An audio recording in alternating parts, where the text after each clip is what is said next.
Hi guys. All right. I'm not sure of the date because I bought this used.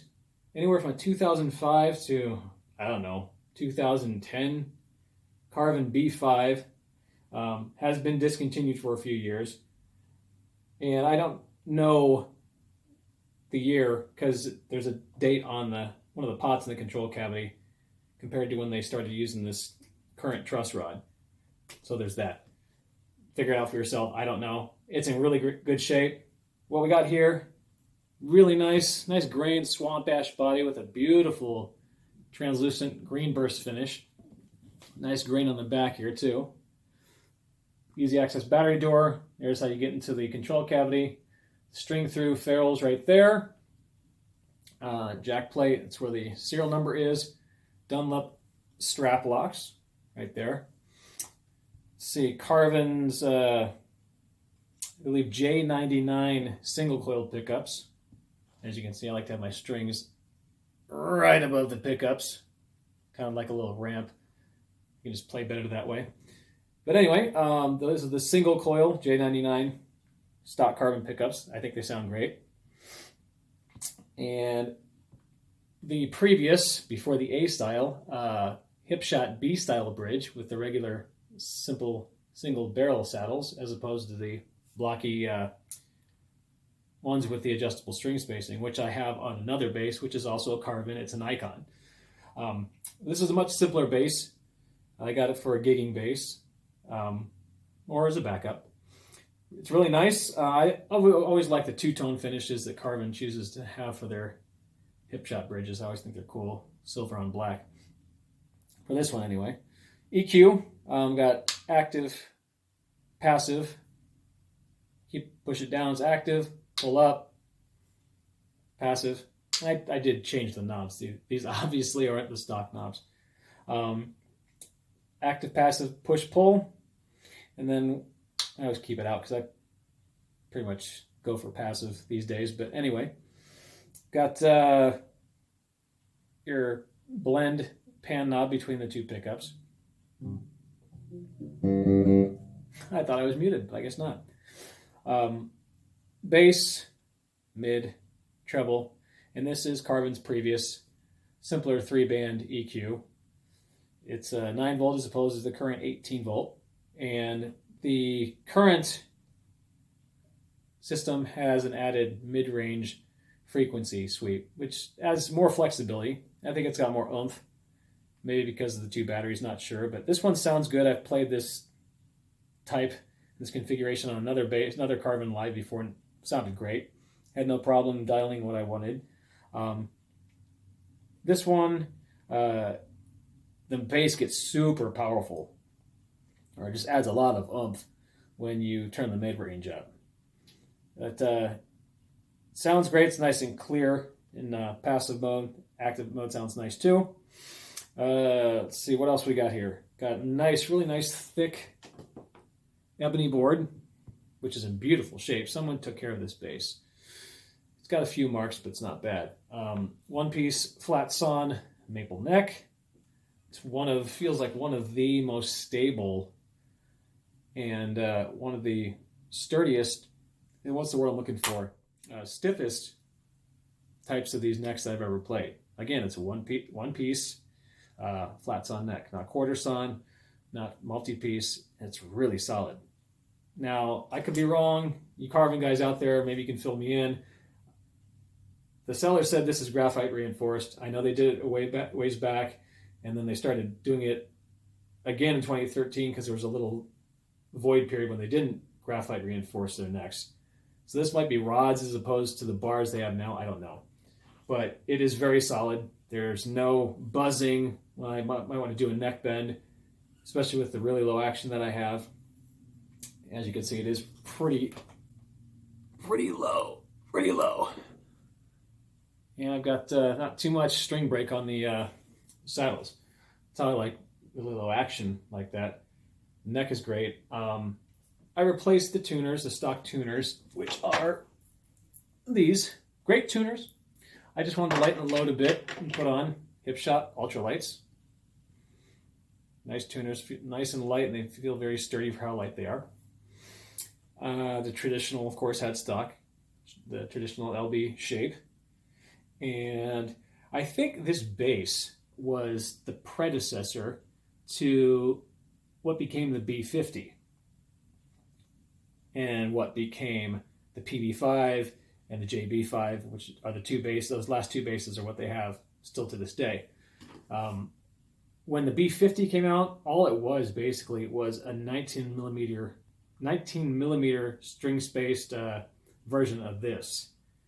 The B5 here is just a B50 with narrower 17 millimeter string spacing. That's all it is. Because of course both basses are, bolt on. This is just narrower, and it's more accommodating for me. I can move around better on a narrow neck and have no problem slapping on a narrow neck either. But you may think of it differently. So that's something to keep in mind if you spot a B5 and you want to grab one up, like I did. 17 millimeter string spacing is on the narrower side. So if you guys like the narrow string spacing, this would be great for you. Nickel frets before Carbon started doing this deal, which is fine. They're in nice shape. And I think we can go into the tones that I will show for you because I've described everything else. It's very easy to adjust the attenuator pot on the inside. Couldn't even it out volume-wise 50-50 like on my Icon. Might be because it's different and it's an older model, but both modes sound great, passive and active. So let's, volume's already on. Everything is flat. I have everything flat on my little practice amp, which is a PV Max 158, simple 8 speaker.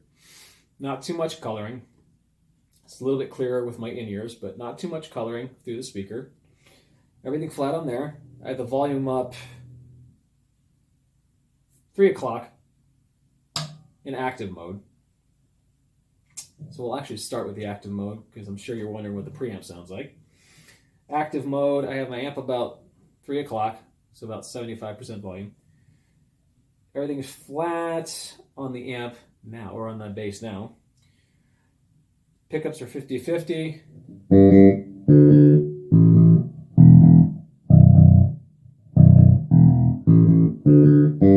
Got that nice grand piano type tone to it.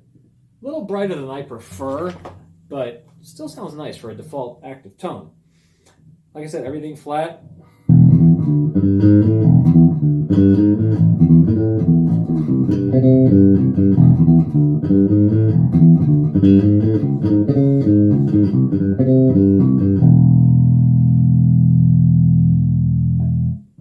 Nice. And the B string sounds great.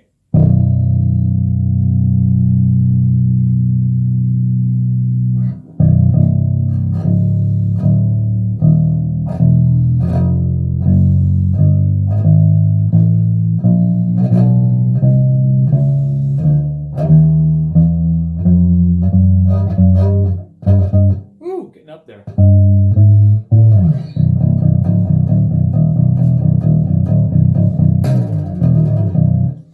That's flat. It sounds nice too. I really like it. And I got this bass for so much cheaper than what they went for new. Carbons are such a good deal in the used market, especially. So that was flat. Here, well, you can see what the bass boost sounds like. It's on flat. We're going to boost it.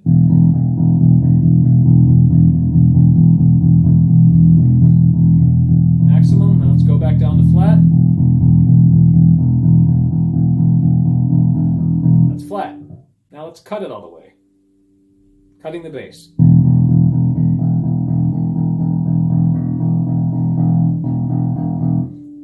Going back up from full cut to flat on the bass. Back to flat. Let's do the same thing on the mid-range. Flat, let's boost it.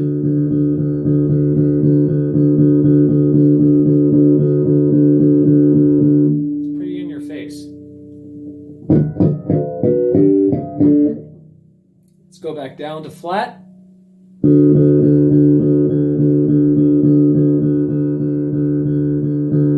Now, still on the the mid-range, let's go from flat to cutting all the way.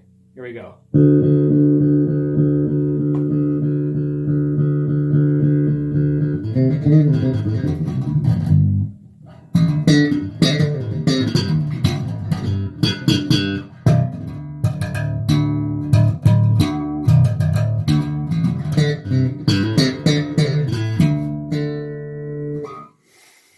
Let's go back up to flat for the mid-range. Okay. Let's try the treble from flat to boost.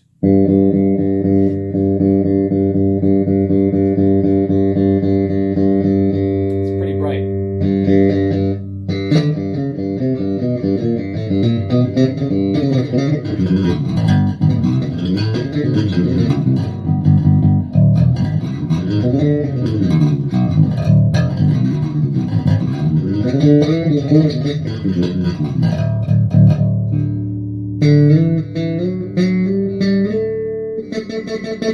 It's pretty bright. So let's go back down to flat on the treble.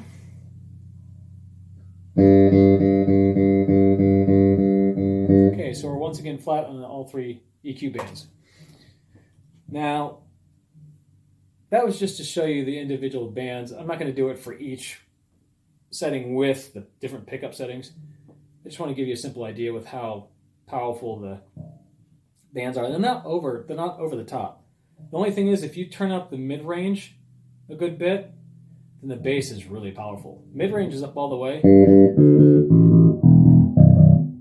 which I actually prefer with my in-ears. Here's the bass with the mid-range all the way up. The bass is on flat. I turned the bass up just now just a touch, and it's already like booming. My speaker limiter is going off, so I better turn that back down. That's the only thing, word of caution as far as that goes. Just be careful with the bass when you have the mid-range up a good bit or just cranked, because it can get pretty in your face. Pickup wise, what we got here, of course, is classic towards the neck pickup. I'm playing, of course, over the jazz pickup. Neck pickup, I'll move over to the neck pickup.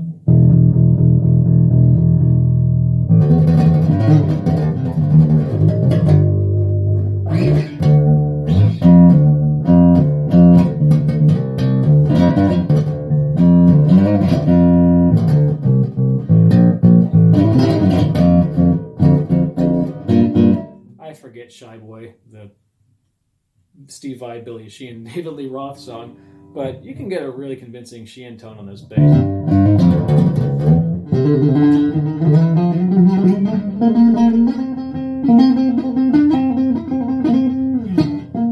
Is that addicted to that rush? Whatever the intro is. Regardless, it's a nice sounding P bass tone. And if you go back to flat, and I apologize for my subpar playing today. I didn't warm up at all. Back to flat. Again, the EQ is all flat.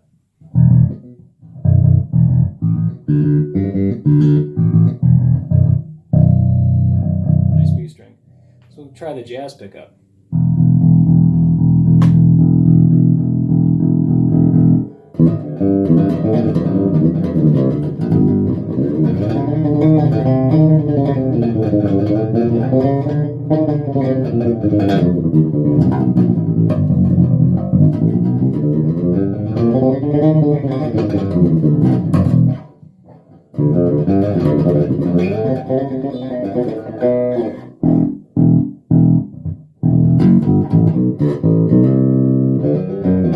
Whatever that Rapper's Paradise song is. Either way, it's nice and burpy.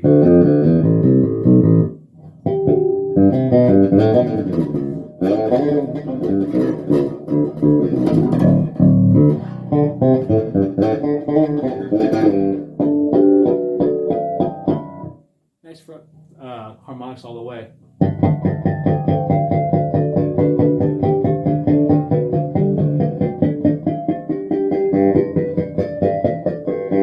You can get really crazy if you turn the mid-range up.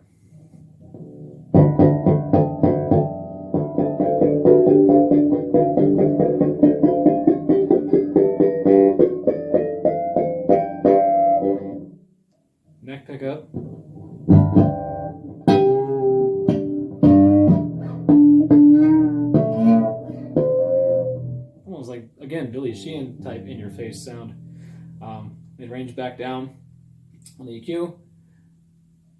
And then let me play that same riff that I did before. I think I did when it was flat, which is, of course, the song Rio from Duran Duran. It's just a nice, it's one of my favorite bass lines. I love that bass line. I showed you flat, so we'll just do flat on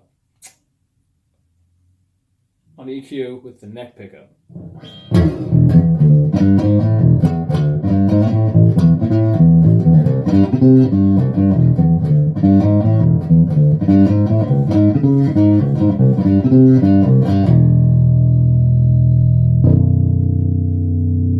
Really a nice thumpy, thuddy B string there.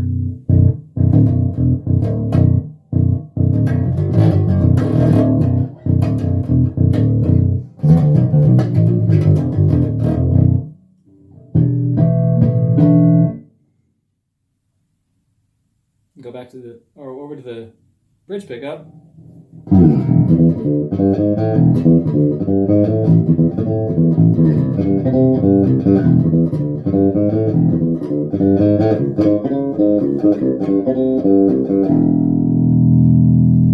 B string.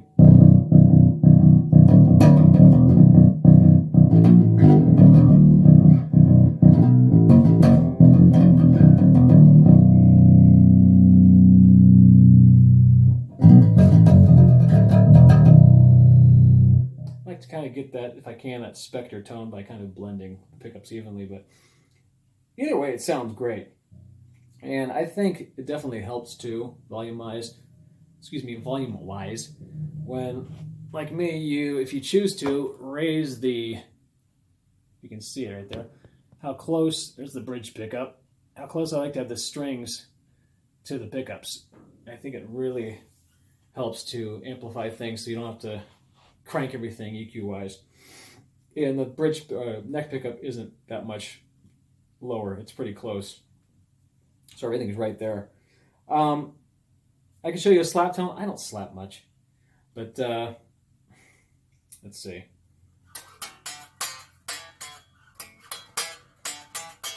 Yeah.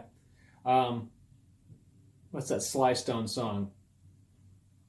Thank you for letting me be myself. How's that go?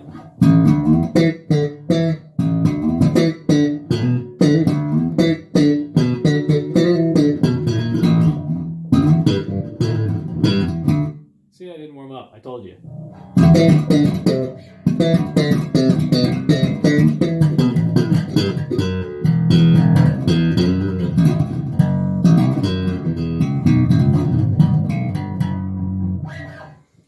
So that's flat.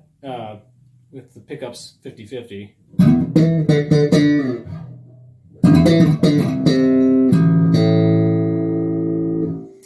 Neck pickup.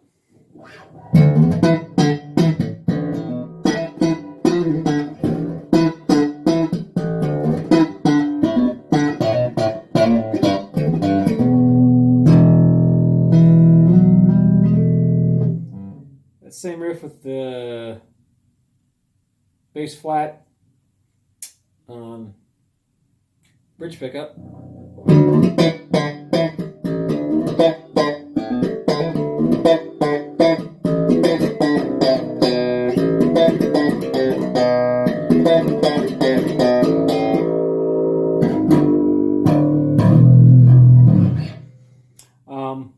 We can boost a little with the EQ. Put the bass up a little. Treble up a little.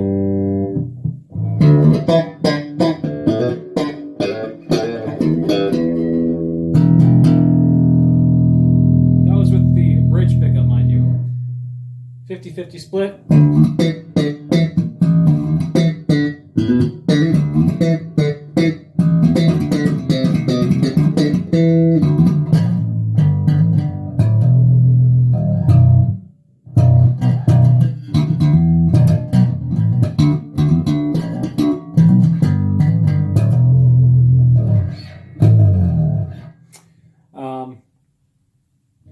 Neck pickup with that slight boost on the bass and treble.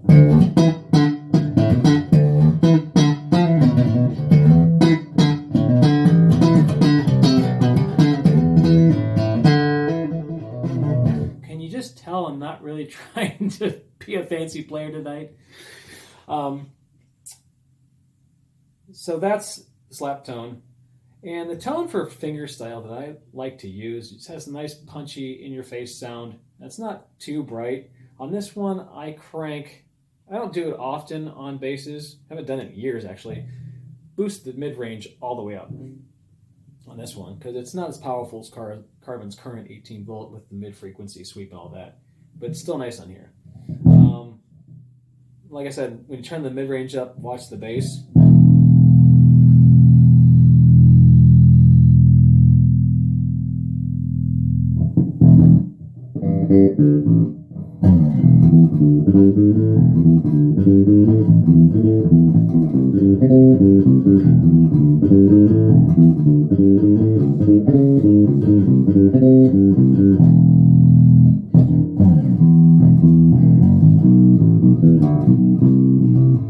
Wow, I'm not even playing that riff right, and I've played that for years. This is not my day, but you're getting an idea of the tones. And then passive, there really isn't much difference tone-wise. Volume-wise there is, but tone-wise not really. Volume-wise it's just... I turned it up max volume on my amp when I put passive on, but...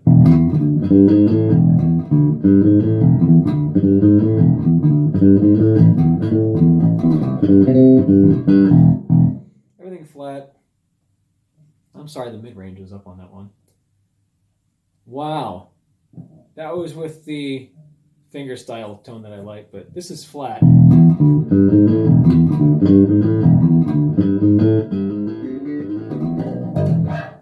Bright, but it has a nice little grand piano ring to it.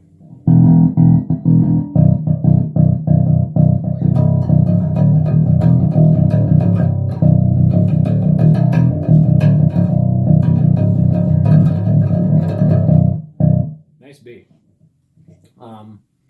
That's passive. Everything is flat.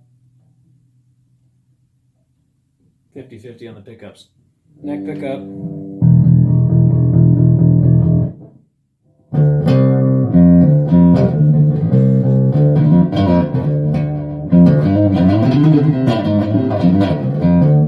That's loud.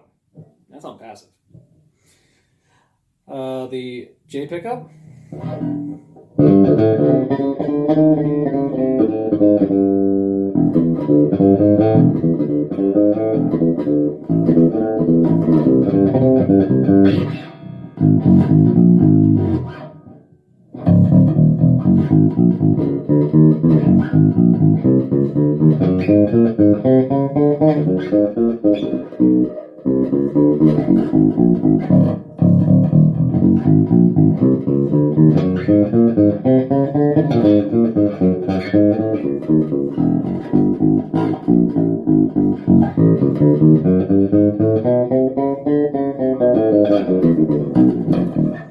Really nice Burby J tone. So this gives you obviously an idea of what this bass can do. And honestly, I got this bass for well under what they went for new, and considering the shape it's in, especially, this is a hell of a bass for the money. Huge bang for the buck. And I may have mentioned before, and obviously you can notice I changed the knobs. I think they look cool. I kind of have, a thing for that poker table-esque look, and with the natural headstock, it's kind of got that vibe. I dig it. But hope this fills you in on what you may have been or not thinking about the Carbon B5, but now you know. And if you can find one, I highly recommend picking one up. And again, my playing sucks tonight. That's all. Take it easy.